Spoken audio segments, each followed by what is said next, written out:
Olá, turma, tudo bem? Como vocês estão? Eu creio que vocês estão bem. Eu também estou bem.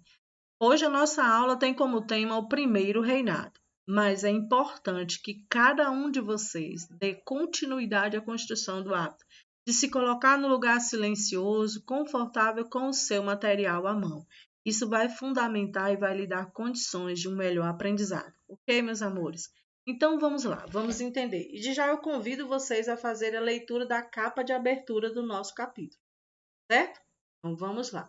Então, que período é esse? Período do reinado, do primeiro reinado. Foi um período em que Dom Pedro governava o país como imperador, foi um momento em que houve consolidação política, foi um momento de transformações. Por isso, mesmo sendo esse período de transformações, como diz o próprio texto, alguns aspectos da sociedade brasileira eles continuavam os mesmos, principalmente em relação à escravidão e à cidadania restrita a apenas alguns grupos da população.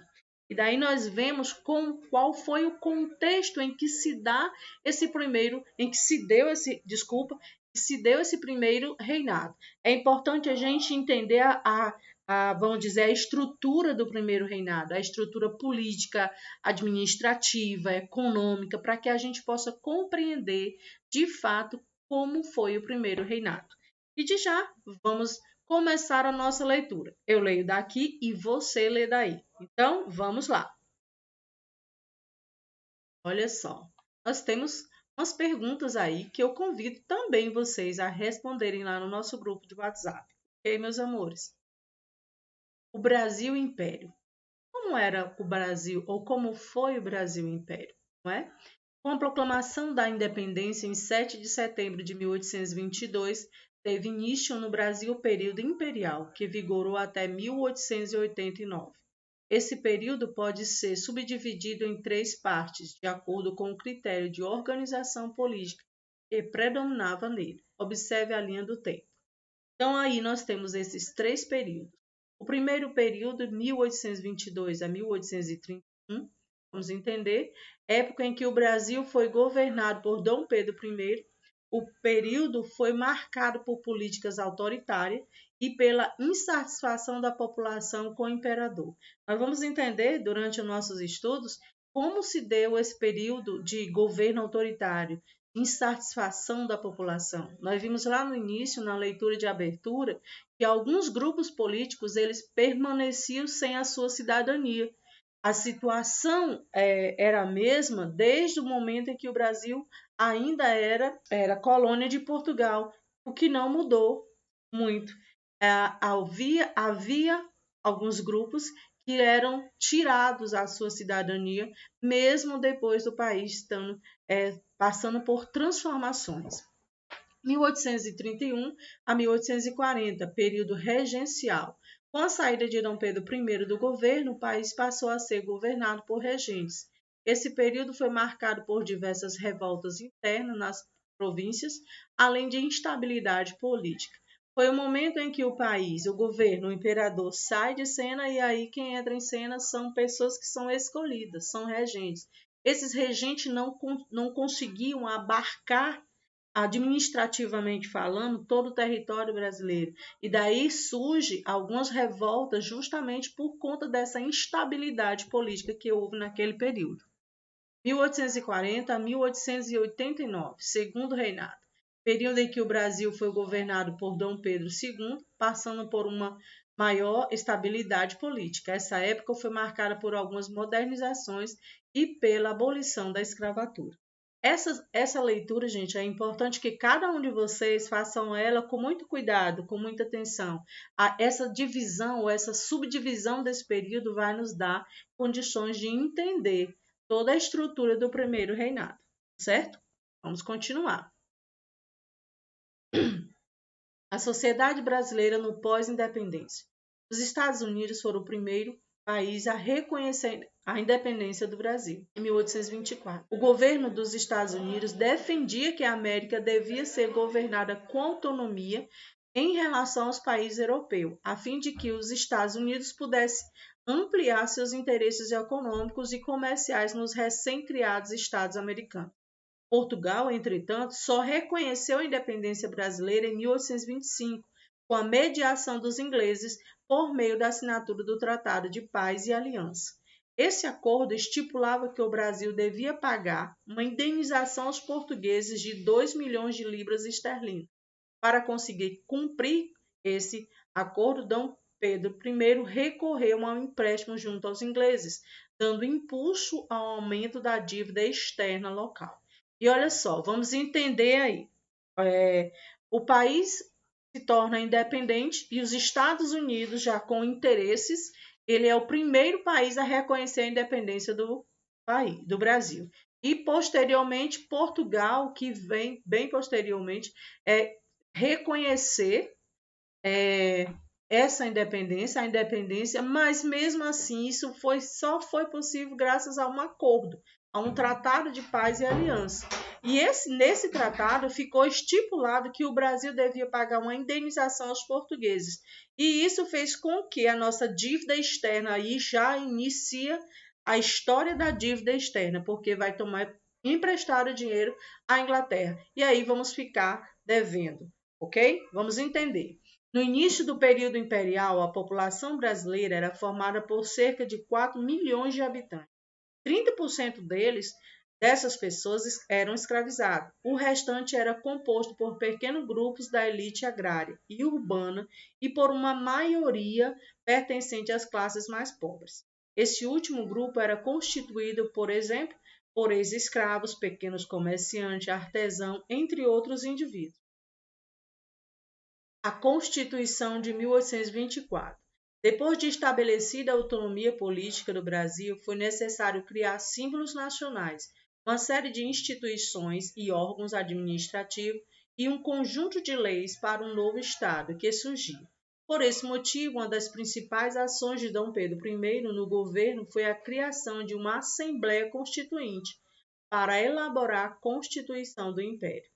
Em maio de 1823, senadores e deputados reuniram-se, então, em assembleia para discutir os termos do texto constitucional. Entretanto, naquela época, a divergência política era grande entre grupos restauradores e liberais. Então, vamos entender. O país agora é um país independente e precisa se organizar administrativamente. Houve uma criação de instituições e órgão administrativo que pudesse dar suporte para que o novo Estado pudesse se manter administrativamente falando. E em 1823, senadores e deputados eles se reúnem, mas embora há essa união, há essa reunião, esses grupos eles divergiam. Eram grupos que tinham interesses diferentes e eles eram os grupos restauradores e liberais. Esses grupos foram os grupos que se uniram para conversar, para, vamos dizer assim, criar uma constituição para o Império. O grupo dos restauradores era composto por grandes proprietários rurais e membros da elite brasileira, ambos contrários à independência do país e defendendo o retorno da monarquia. Ora, e aí nós vamos ver que os restauradores eles queriam a manutenção daquele governo anterior a, vamos dizer assim, a independência. Por quê? Porque eles tinham interesses que mantivesse a monarquia. Entre os liberais havia um grupo dos moderados e o grupo dos exaltados. Os primeiros eram formados principalmente pela elite agrária, que defendiam a monarquia constitucional e a manutenção de seus interesses políticos. Já o grupo dos exaltados compunha-se por quem defendia o republicanismo ou a monarquia federativa, e era representado pelas classes médias urbanas e por alguns proprietários de terra, cujo interesse comum era maior autonomia política das províncias. E aí nós vamos ver grupos divergentes com interesses, mas infelizmente com interesses próprios, ligado a interesses àqueles grupos e não à constituição do país como um todo. E aí havia essa divergência e foi diante dessas divergências que foi construída a Constituição de 1824. Por causa dessa situação, a elaboração da Constituição foi um momento bastante polêmico, que envolveu muitas discussões entre os políticos, considerando essa situação e sentindo-se ameaçado de não ter seus interesses reconhecidos na Constituição. Dom Pedro I dissolveu a Assembleia em novembro do mesmo ano e convocou um grupo para elaborar a Constituição sobre sua coordenação. Ou seja, por conta de tantas divergências políticas e cada grupo defendia os seus próprios interesses, Dom Pedro dissolveu aquela reunião e ele convocou um novo grupo para elaborar a Constituição sobre a sua observação, sobre a sua coordenação. No ano seguinte, em 1824, Dom Pedro ortogou a primeira Constituição do Brasil, formada por 176 artigos. Esse documento continha as principais normas para o funcionamento do Estado. Observe algumas características dessa Constituição. Foram estabelecidas regras para o sistema eleitoral, definindo as eleições como censitárias. Assim, tinha direito ao voto apenas quem tivesse uma renda anual de 100 mil réis. As mulheres não tinham direito ao voto, a escravidão foi mantida, o catolicismo foi definido como religião oficial do Império. O Estado foi dividido em 4 poderes. E agora nós vamos entender. Primeiramente, meus queridos, essa Constituição ela foi inicialmente discutida por grupos políticos que tinham interesses diferentes, e por conta desses interesses diferentes, das divergências, das discordâncias entre esses grupos, Dom Pedro simplesmente terminou com aquela reunião e ele convocou um novo grupo para elaborar a Constituição sobre a sua coordenação. E aí a Constituição, a primeira Constituição, ela nasce a partir dessa coordenação de Dom Pedro I. E aí nós vamos ver algumas regras, algumas, vamos dizer, características dessa Constituição. Uma delas foi o Estado ser dividido em 4 poderes. Vamos conhecer esses poderes. Os 4 poderes do Estado. Poder moderador, colocava maior autonomia sobre o imperador, ele tinha vamos dizer, toda a tomada de decisão estava nas mãos dele. E isso colocava o poder moderador acima dos outros poderes. Poder executivo, responsável pela administração do império. Esse poder era exercido pelo imperador, ministro e presidentes das províncias. Poder legislativo, encarregado de elaborar as leis. Esse poder era exercido pelos membros da Câmara e do Senado. E o poder executivo, exercido pelos juízes nomeados pelo imperador. O poder judiciário era encarregado de analisar e determinar o cumprimento das leis. Eu convido vocês a fazerem uma leitura bem minuciosa em relação a toda essa construção dessas instituições. Ok, meus amores? Os indígenas no primeiro reinado. Nós vimos lá no início, na leitura de abertura, como alguns grupos eles foram negligenciados, eles ficaram à margem. A Constituição ela não delegava direito, ela não legitimava direito a alguns grupos da sociedade brasileira. Durante a Assembleia Constituinte de 1823, foram debatidos também quais seriam os grupos sociais reconhecidos como cidadãos brasileiros. Afinal, que setores da sociedade teriam seus direitos reconhecidos no novo Estado que estava sendo formado? Foi nesse contexto que se realizaram algumas discussões sobre os povos indígenas. O político José do Patrocínio defendia a ideia de que os povos indígenas deveriam ser integrados à sociedade imperial, moldando-se aos costumes de origem europeia e abandonando suas tradições. Um absurdo.